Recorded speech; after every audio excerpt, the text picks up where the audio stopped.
Chapter 18. Pinocchio finds the fox and the cat again and goes with them to sow the gold pieces in the field of wonders. Crying as if his heart would break, the marionette mourned for hours over the length of his nose. No matter how he tried, it would not go through the door. The fairy showed no pity toward him, as she was trying to teach him a good lesson, so that he would stop telling lies, the worst habit any boy may acquire. But when she saw him, pale with fright and with his eyes half out of his head from terror, she began to feel sorry for him and clapped her hands together. 1,000 woodpeckers flew in through the window and settled themselves on Pinocchio's nose. They pecked and pecked so hard at that enormous nose that in a few moments it was the same size as before. "How good you are, my fairy," said Pinocchio, drying his eyes, "and how much I love you." "I love you too," answered the fairy, "and if you wish to stay with me, you may be my little brother, and I'll be your good little sister." "I should like to stay, but what about my poor father?" "I have thought of everything. Your father has been sent for, and before night he will be here." "Really?" cried Pinocchio joyfully. "Then, my good fairy, if you are willing, I should like to go meet him. Cannot wait to kiss that dear old man who has suffered so much for my sake." "Surely. Go ahead, but be careful not to lose your way. Take the wood path, and you'll surely meet him." Pinocchio set out, and as soon as he found himself in the wood, he ran like a hare. When he reached the giant oak tree, he stopped, for he thought he heard a rustle in the brush. He was right. There stood the fox and the cat, the two traveling companions with whom he had eaten at the Inn of the Red Lobster. "Here comes our dear Pinocchio," cried the fox, hugging and kissing him. "How did you happen here?" "How did you happen here?" repeated the cat. "It is a long story," said the marionette. "Let me tell it to you.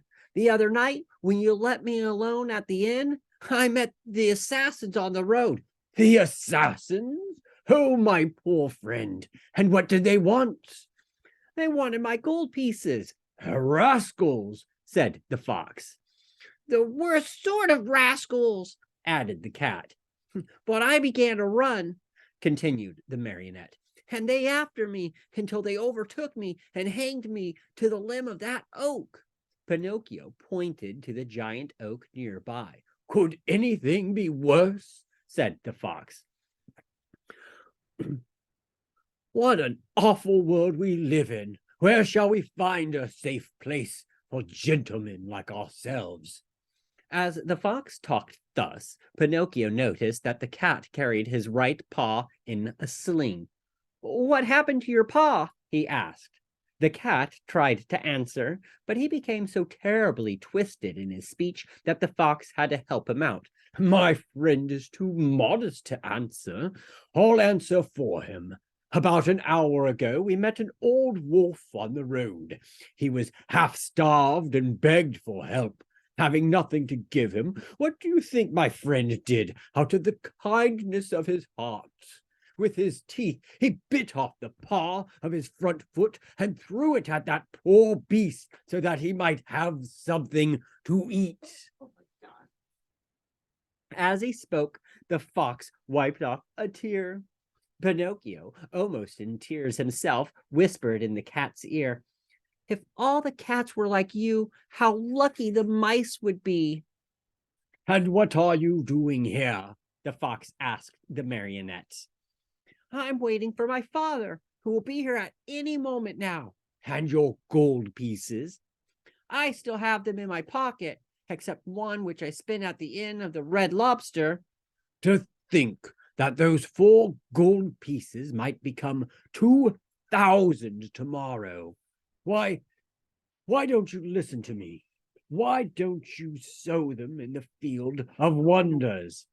"Today it is impossible. I'll go with you some other time." "Another day will be too late," said the fox. Why? Because that field has been bought by a very rich man, and today is the last day that will be open to the public. How far is the Field of Wonders? Only 2 miles away. Will you come with us? We'll be there in half an hour. You can sow the money, and after a few minutes you will gather your 2,000 coins and return home rich. Are you coming? Pinocchio hesitated a moment before answering, for he remembered the good fairy, old Geppetto, and the advice of the talking cricket. Then he ended by doing what all boys do when they have no heart and little brain. He shrugged his shoulders and said to the fox and the cat, "Let us go. I'm with you." And they went. They walked and walked for half a day at least, and at last they came to the town called the City of Simple Simons. As soon as they entered the town, Pinocchio noticed that all the streets were filled with hairless dogs, yawning from hunger, with sheared sheep, trembling with cold, with combless chickens begging for a grain of wheat, with large butterflies unable to use their wings because they had sold all their lovely colors, with tailless peacocks ashamed to show themselves, and with bedraggled pheasants scuttling away hurriedly, grieving for their bright features, grieving for their bright feathers of gold and silver lost to them forever. Through this crowd of paupers and beggars, a beautiful coach passed now and again. Within it sat either a fox, a hawk, or a vulture. "Where is the Field of Wonders?" asked Pinocchio, growing tired of waiting. Be patient. It is only a few more steps away. They passed through the city, and just outside the walls they stepped into a lonely field, which looked more or less like any other field. Here we are, said the fox to the marionette. Dig a hole here and put the gold pieces into it. The marionette obeyed. He dug the hole, put the 4 gold pieces into it, and covered them up very carefully. Now, said the fox, go to that nearby brook, bring back a pail full of water, and sprinkle it over the spot. Pinocchio followed the directions closely, but as he had no pail, he pulled off his shoe, filled it with water, and sprinkled the earth which covered the gold. Then he asked, "Anything else?" "Nothing else," answered the fox. "Now we can go. Return here within 20 minutes, and you will find the vine grown and the branches filled with gold pieces." Pinocchio, beside himself with joy, thanked the fox and the cat many times and promised them each a beautiful gift. "We don't want any of your gifts," answered the 2 rogues. "It is enough for us that we have helped you to become rich with little or no trouble. For this, we are as happy as kings." They said goodbye to Pinocchio, and wishing him good luck, went on their way. Chapter 19. Pinocchio is robbed of his gold pieces and, in punishment, is sentenced to 4 months in prison. If the marionette had been told to wait a day instead of 20 minutes, the time could not have seemed longer to him. He walked impatiently to and fro, and finally turned his nose toward the Field of Wonders. And as he walked with hurried steps, his heart beat with an excited tick-tack, tick-tack, just as if it were a wall clock, and his busy brain kept thinking, what if instead of 1,000 I should find 2,000? Or if instead of 2,000 I should find 5,000 or 100,000? I'll build myself a beautiful palace with 1,000 stables filled with 1,000 wooden horses to play with, a cellar overflowing with lemonade and ice cream soda, and a library of candles and fruits, cakes and cookies. Thus amusing himself with fancies, he came to the field. There he stopped to see if, by any chance, a vine filled with gold coins was in sight, but he saw nothing. He took a few steps forward, and still nothing. He stepped into the field.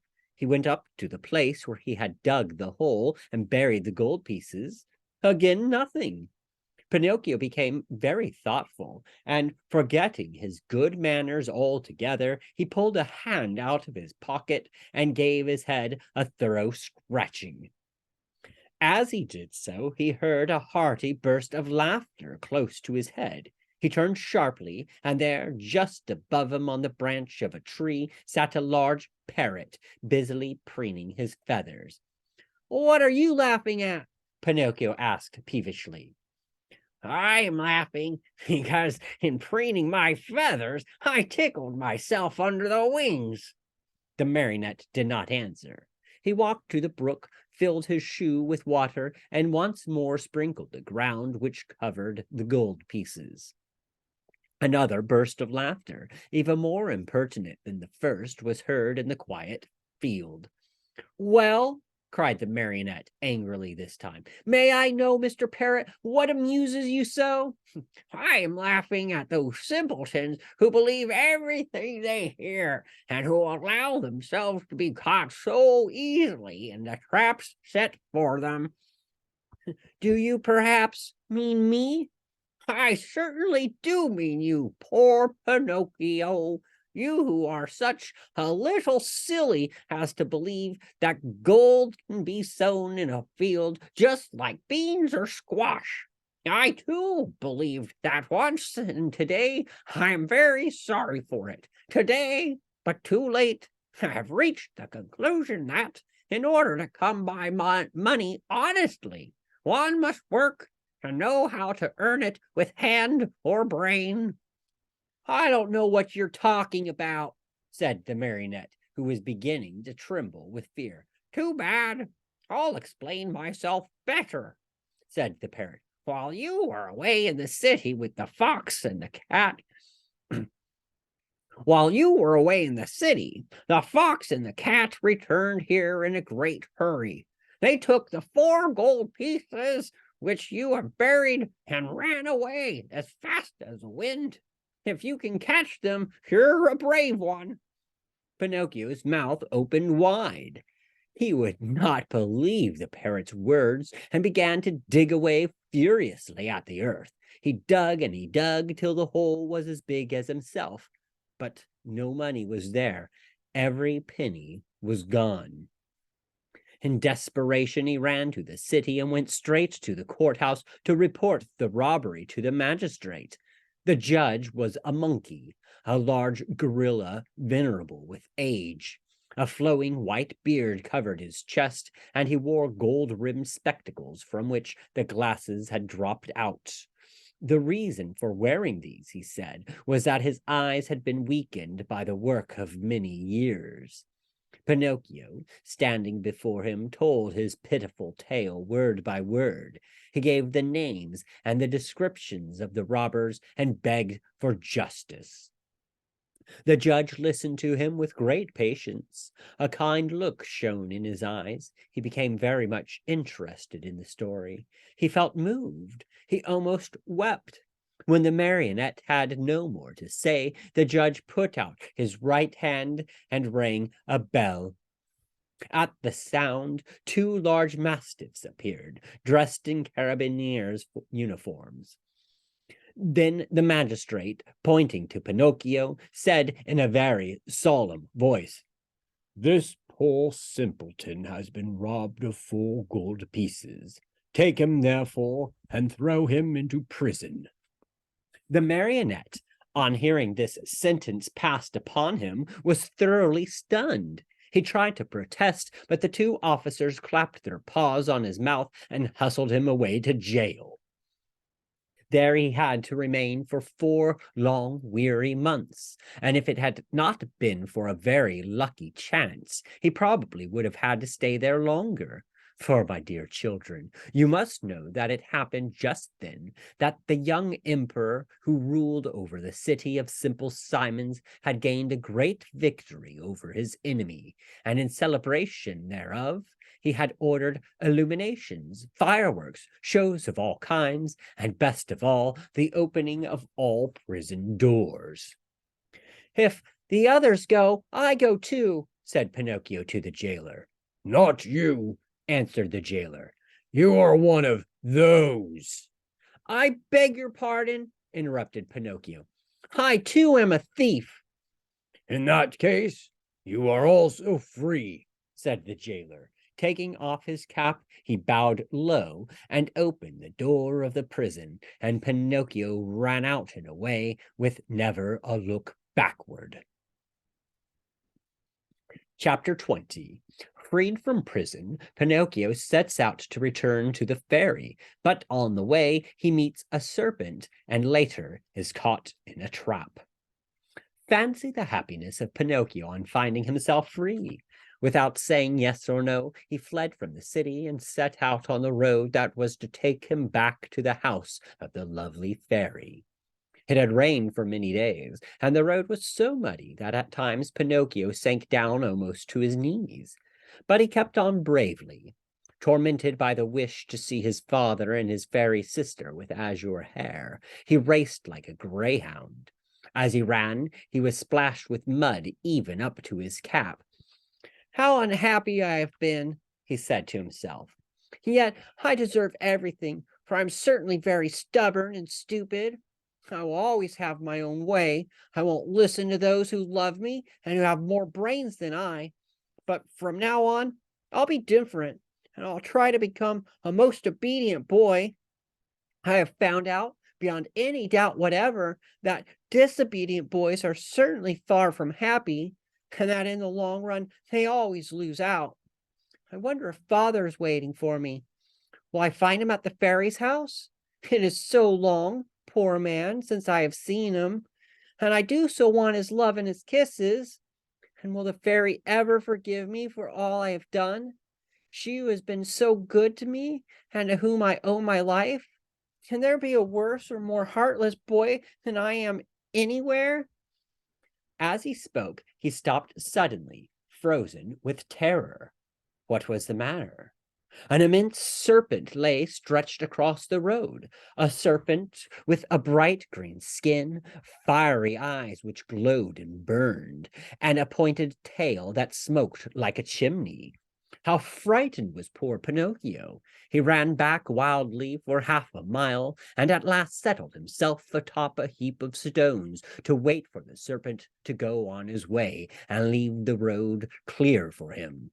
He waited an hour, 2 hours, 3 hours, but the serpent was always there, and even from afar one could see the flash of his red eyes and the column of smoke which rose from his long pointed tail.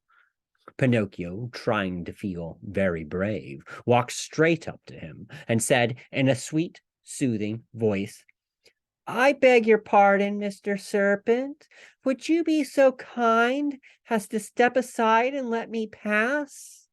He might as well have talked to a wall. The serpent never moved. Once more, in the same sweet voice, he spoke, "You must know, Mr. Serpent, that I am going home, where my father is waiting for me. It is so long since I have seen him. Would you mind very much if I passed?" He waited for some sign of an answer to his question, but the answer did not come. On the contrary, the green serpent, who had seemed until then wide awake and full of life, became suddenly very quiet and still. His eyes closed and his tail stopped smoking. "Is he dead, I wonder?" said Pinocchio, rubbing his hands together happily. Without a moment's hesitation, he started to step over him, but he had just raised one leg when the serpent shot up like a spring, and the marionette fell head over heels backward. He fell so awkwardly that his head stuck in the mud, and there he stood with his legs straight up in the air. At the sight of the marionette kicking and squirming like a young whirlwind, the serpent laughed so heartily and so long that at last he burst an artery and died on the spot. Pinocchio freed himself from his awkward position and once more began to run in order to reach the fairy's house before dark.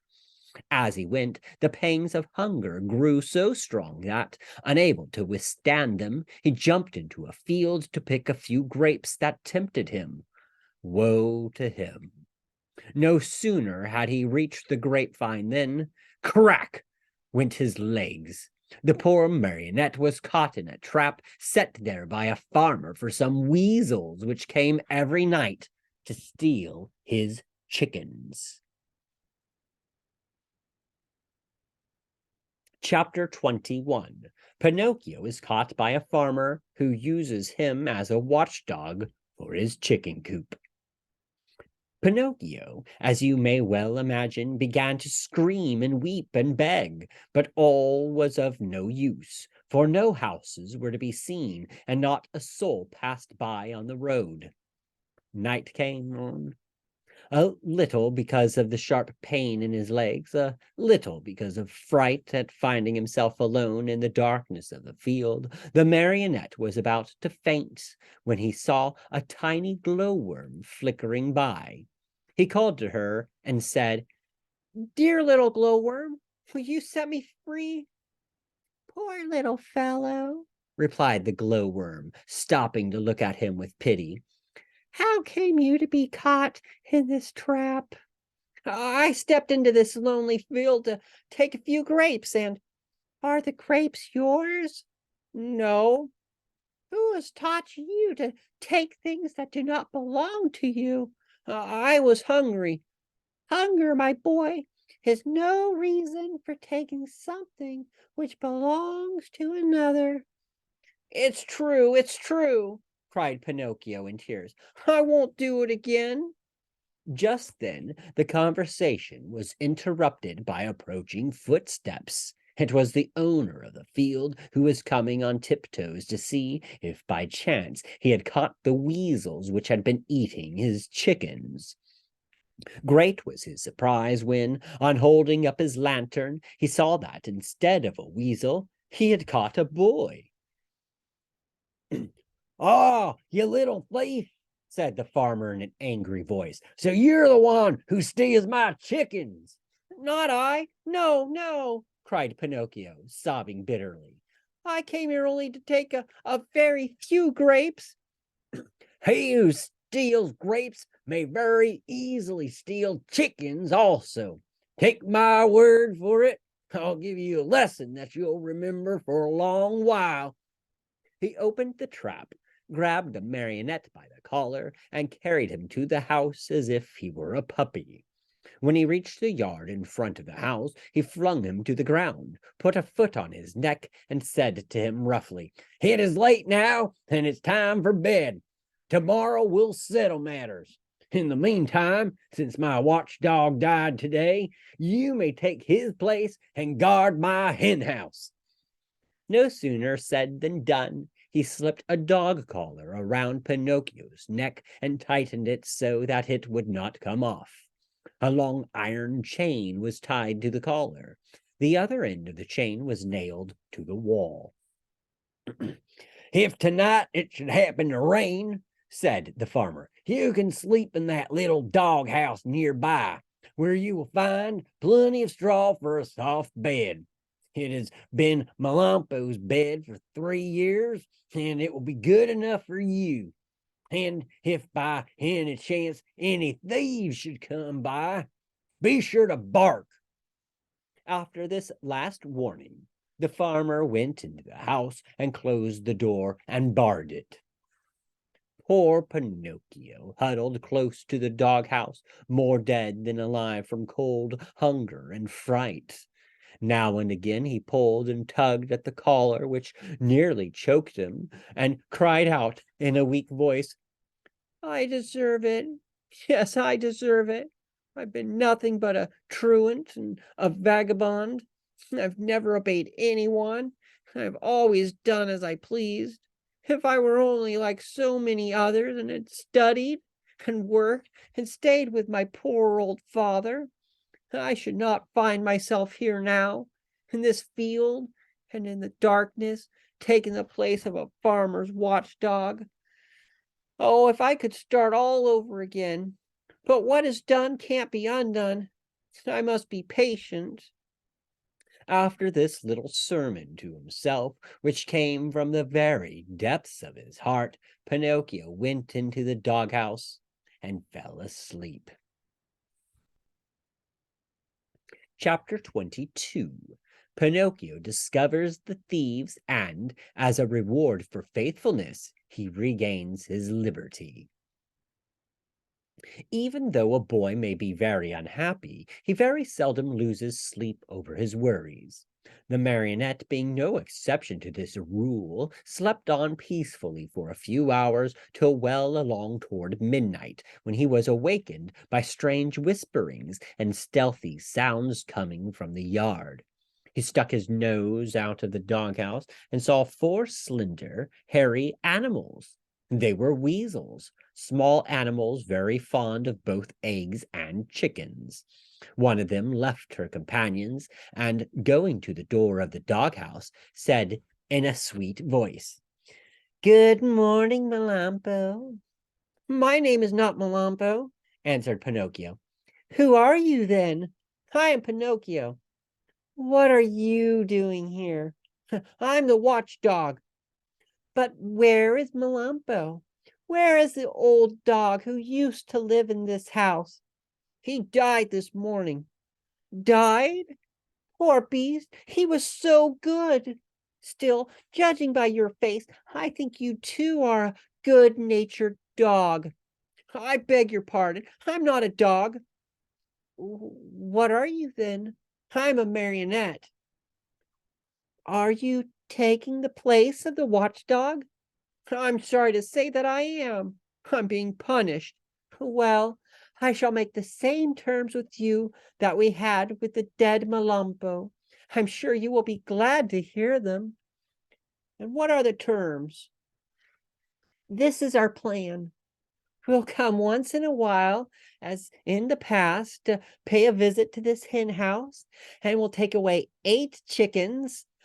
Of these, 7 are for us and 1 for you, provided, of course, that you will make believe you are sleeping and will not bark for the farmer." "Did Melampo really do that?" asked Pinocchio. "Indeed he did, and because of that we were the best of friends. Sleep away peacefully, and remember that before we go, we shall leave you a nice fat chicken all ready for your breakfast in the morning. Is that understood?" "Even too well," answered Pinocchio, and shaking his head in a threatening manner, he seemed to say, "We'll talk this over in a few minutes, my friends." As soon as the 4 weasels had talked things over, they went straight to the chicken coop, which stood close to the doghouse. Digging busily with teeth and claws, they opened the little door and slipped in. But they were no sooner in than they heard the door close with a sharp bang. The one who had done the trick was Pinocchio, who, not satisfied with that, dragged a heavy stone in front of it. That done, he started to bark, and he barked as if he were a real watchdog. "Bow wow wow! Bow wow!"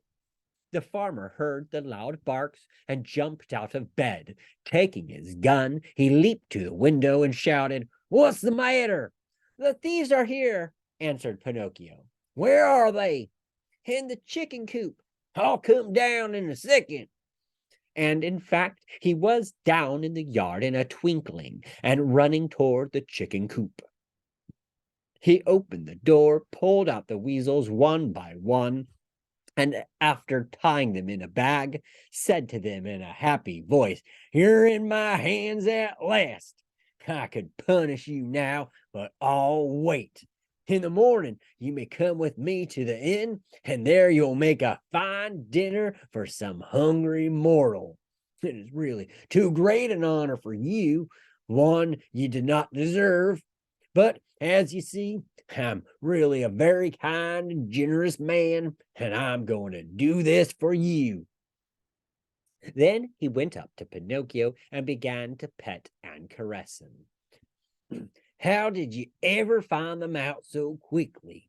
And to think that Melampo, my faithful Melampo, never saw them in all these years."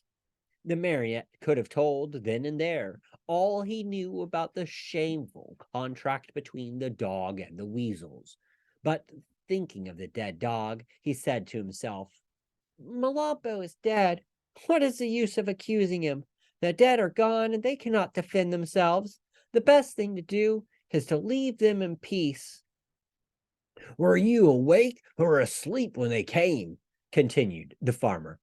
"I was asleep," answered Pinocchio, "but they awakened me with their whisperings. One of them even came to the door of the doghouse and said to me, 'If you promise not to bark, we'll make you a present of one of the chickens for your breakfast.' Did you hear that? They had the audacity to make such a proposition as that to me. For you must know that, though I am a very wicked marionette full of faults, still I never have been, never shall be bribed." "Fine boy!" cried the farmer, slapping him on the shoulder in a friendly way. "You ought to be proud of yourself. And to show you what I think of you, you're free from this instant." And he slipped the dog collar from his neck. Chapter 23. Pinocchio weeps upon learning that the lovely maiden with azure hair is dead. He meets a pigeon who carries him to the seashore. He throws himself into the sea to go to the aid of his father. As soon as Pinocchio no longer felt the shameful weight of the dog collar around his neck, he started to run across the fields and meadows, and never stopped till he came to the main road that was to take him to the fairy's house. When he reached it, he looked into the valley far below him, and there he saw the wood where unluckily he had met the fox and the cat, and the tall oak tree where he had been hanged. But though he searched far and near, he could not see the house where the fairy with the azure hair lived. He became terribly frightened, and, running as fast as he could, he finally came to the spot where it had once stood. The little house was no longer there. In its place lay a small marble slab, which bore this sad inscription: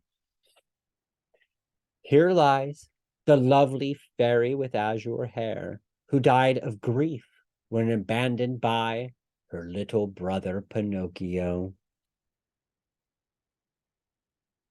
The poor marionette was heartbroken at reading these words. He fell to the ground, and covering the cold marble with kisses, burst into bitter tears. He cried all night, and dawn found him still there, though his tears had dried and only hard, dry sobs shook his wooden frame. But these were so loud that they could be heard by the faraway hills. And he sobbed. As he sobbed, he said to himself, "Oh, my my fairy, my dear, dear fairy, why did you die?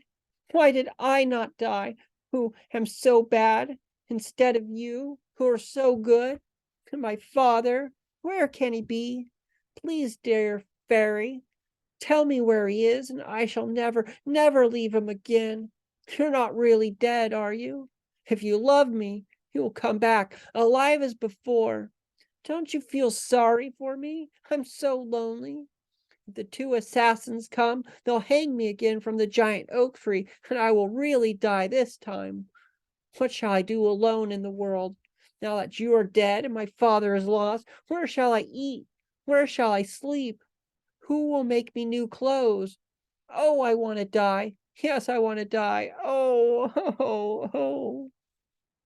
Poor Pinocchio! He even tried to tear his hair, but as it was only painted on his wooden head, he could not even pull it. Just then a large pigeon flew far above him. Seeing the marionette, he cried to him, "Tell me, little boy, What are you doing there? Can't you see? I'm crying, cried Pinocchio, lifting his head toward the voice and rubbing his eyes with his sleeve. Tell me, asked the pigeon, do you by chance know of a marionette, Pinocchio by name? Pinocchio? Did you say Pinocchio? Replied the marionette, jumping to his feet. Why, I am Pinocchio. At this answer, the pigeon flew swiftly down to the earth. He was much larger than a turkey. Then you know Geppetto also? Do I know him? He's my father, my poor dear father. Has he perhaps spoken to you of me? Will you take me to him? Is he still alive? Answer me, please. Is he still alive? I left him 3 days ago on the shore of a large sea. What was he doing? He was building a little boat with which to cross the ocean. For the last 4 months, that poor man has been wandering around Europe looking for you. Not having found you yet, he has made up his mind to look for you in the New World, far across the ocean. How far is it from here to the shore? Asked Pinocchio anxiously. More than 50 miles. Ooh, ooh. 50 miles? Oh, dear pigeon, I wish I had your wings. If you want to come, I'll take you with me. How? Astride my back. Are you very heavy? Heavy? Not at all. I'm only a feather. Very well. Saying nothing more, Pinocchio jumped on the pigeon's back, and as he settled himself, he cried out gaily, Gallop on, my pretty steed. I'm in a great hurry.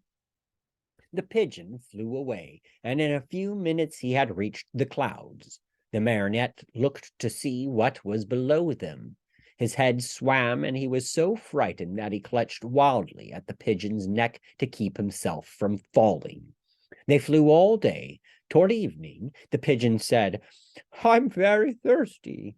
And I'm very hungry, said Pinocchio. Let us stop a few minutes at that pigeon coop down there. Then we can go on and be at the seashore in the morning. They went into the empty coop, and there they found nothing but a bowl of water and a small basket filled with chickpeas. The marionette had always hated chickpeas. According to him, they had always made him sick, but that night he ate them with a relish. As he finished them, he turned to the pigeon and said, I never should have thought that chickpeas could be so good.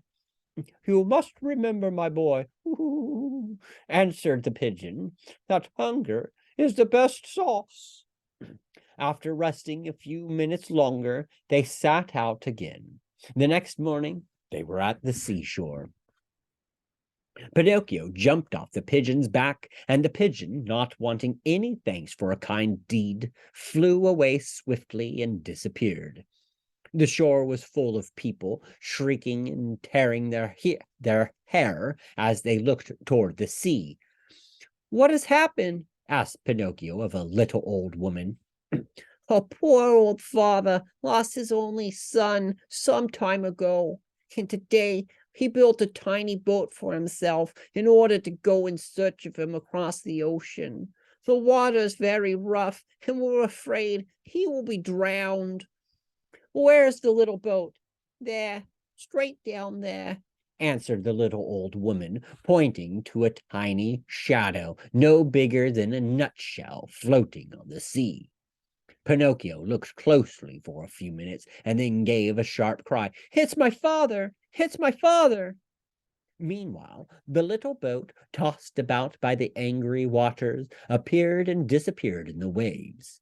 And Pinocchio, standing on a high rock, tired out with searching, waved to him with hand and cap, and even with his nose. It looked as if Geppetto, though far away from the shore, recognized his son, for he took off his cap and waved also. He seemed to be trying to make everyone understand that he would come back if he were able, but the sea was so heavy that he could do nothing with his oars. Suddenly, a huge wave came, and the boat disappeared. They waited and waited for it, but it was gone. Poor man, said the fisher folk on the shore, whispering a prayer as they turned to go home. Just then a desperate cry was heard. Turning around, the fisher folk saw Pinocchio dive into the sea and heard him cry out, I'll save him! I'll save my father! The marionette, being made of wood, floated easily along and swam like a fish in the rough water. Now and again he disappeared only to reappear once more. In a twinkling, he was far away from the land. At last he was completely lost to view. Poor boy, cried the fisher folk on the shore, and again they mumbled a few prayers as they returned home.